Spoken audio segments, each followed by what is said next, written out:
कि मुझे डिस्क्वालीफाई करके। पहले भारत जोड़ो यात्रा,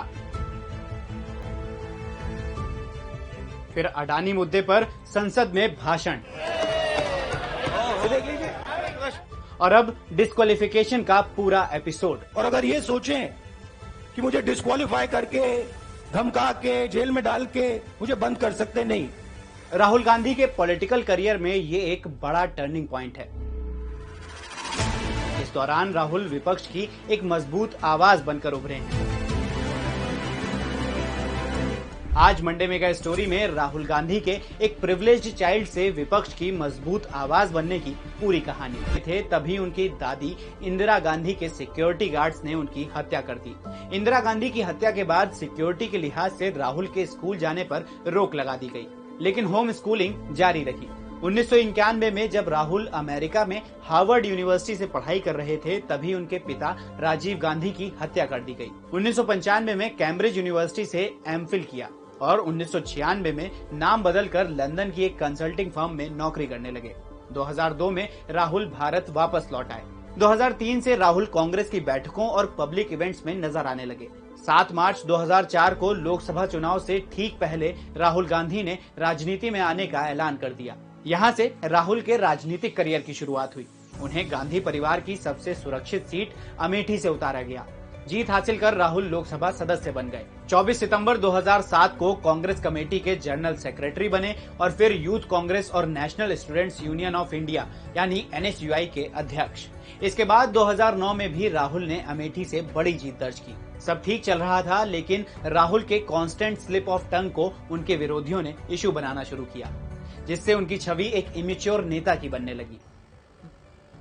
This morning, I got up at night. 4 o'clock in the morning, I got up and went to the balcony. आटा 22 रुपए लीटर, आज 40 रुपए लीटर। भ्रष्टाचार किया,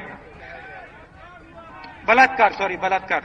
नतीजा ये हुआ कि राहुल को पप्पू का टैग दे दिया गया। लेकिन इस बीच राहुल ने सरकार का विरोध जारी रखा। संसद में अपनी स्पीच से कई बार सुर्खियां भी बटोरी। साथ ही आरोप भी लगाया कि उन्हें सदन में बोलने का मौका ही नहीं दिया जाता।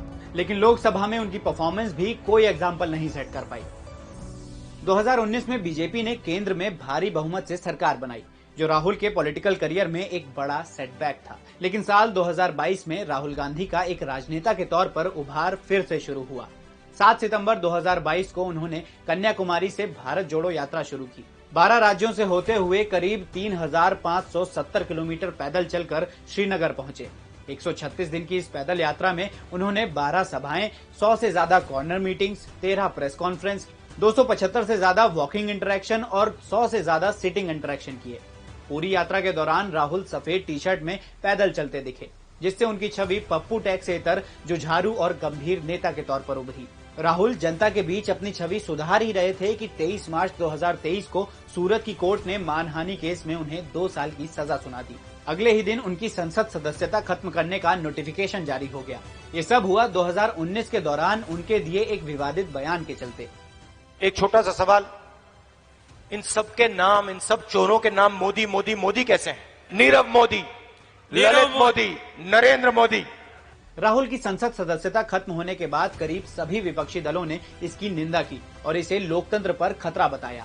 25 मार्च को राहुल गांधी ने एक प्रेस कॉन्फ्रेंस में कहा, और अगर ये सोचें कि मुझे डिस्क्वालीफाई करके, धमका के, जेल में डाल के मुझे बंद कर सकते, नहीं। मेरी वो हिस्ट्री नहीं है।